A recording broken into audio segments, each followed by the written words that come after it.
আমরা জাতি হিসাবে, দেশ হিসাবে কোন দিকে যাব, গণতন্ত্রের পথে কিভাবে হাঁটব, এই সব কিছু নির্ভর করছে কিন্তু আগামী নির্বাচনের উপর। আমি চিফ ইলেকশন কমিশনার, সেটা ছাড়াও আমি বাংলাদেশের একজন নাগরিক। গতানুগতিক পন্থায় যে ধরনের কাজ হয় তার বাইরে গিয়ে আমাদেরকে কাজ সমাধান করতে হবে।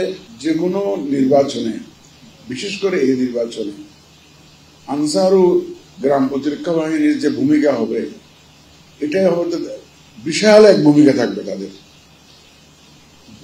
আমার বলতে দ্বিধা নেই, বাহিনী হিসাবে কিন্তু এটাই সবচাইতে সর্ববৃহৎ বাহিনী। কিন্তু আমাদের এখানে প্রশিক্ষিত বাহিনী যদি আমরা ধরি, এটাই সংখ্যার দিক থেকে এটাই সর্ববৃহৎ বাহিনী। দেশের যে কোনো দুর্যোগ মোকাবেলায়, বিশেষ করে গ্রামাঞ্চলে আমি যা দেখেছি, প্রাকৃতিক দুর্যোগ যখন হয় তখনও দেখেছি যে এই সমস্ত বাহিনীর সদস্যরা ঝাঁপিয়ে পড়ে। আমি আজকে যে ট্রেনিং এর যে কম্পোনেন্টস, বিশেষ করে প্র্যাকটিক্যাল একটা ডেমনস্ট্রেশন যে দেখলাম, ডামি ইলেকশন সেন্টার করে ভোটাররা আসছেন, ভোট দিচ্ছেন, প্রিসাইডিং পুলিং অফিসার কি রোল প্লে করে, এবং অনাকাঙ্ক্ষিত যে ধরনের ঘটনা ঘটতে পারে ভোট কেন্দ্রে, সেটার যে একটা ডামি এক্সারসাইজ আমি দেখলাম। এই ধরনের প্রশিক্ষণই হওয়া উচিত।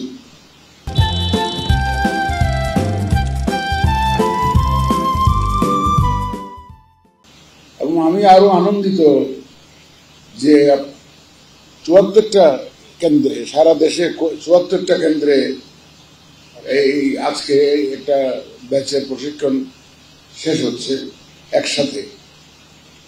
এবং আমাকে বলা হচ্ছে যে প্রায় 1,45,000 বোধহয় নাকি 1.5 লাখ লোককে আপনারা ট্রেনিং দিবেন। আমাদের বাংলাদেশ পুলিশও কিন্তু তারা 130টা সেন্টারে এই ধরনের ট্রেনিং আয়োজন করেছে ইলেকশনকে সামনে রেখে। আপনারা জানেন বাংলাদেশ এখন খুব একটা সংকটময় মুহূর্তে দাঁড়িয়ে আছে। আমরা জাতি হিসাবে, দেশ হিসাবে কোন দিকে যাব, গণতন্ত্রের পথে কিভাবে হাঁটব, এই সব কিছু নির্ভর করছে কিন্তু আগামী নির্বাচনের উপর। একটা বাহিনীর সদস্য হওয়া ছাড়াও আমরা কিন্তু এই দেশের নাগরিক। আমাদের একটা নাগরিক দায়িত্বও আছে। আমি চিফ ইলেকশন কমিশনার, সেটা ছাড়াও আমি বাংলাদেশের একজন নাগরিক হিসাবেও আমার একটা দায়িত্ব আছে। ভবিষ্যতের জন্য কি বাংলাদেশ রেখে যাব, কোন ধরনের বাংলাদেশ রেখে যাব, গণতান্ত্রিক বাংলাদেশ রেখে যাব কিভাবে রেখে যাব, এই চিন্তা সারাক্ষণ আমাকে ভাবায়।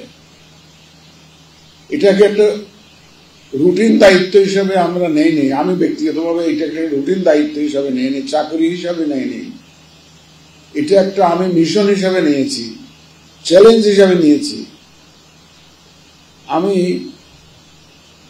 গতানুগতিক ধারার কাজে বিশ্বাসী নই।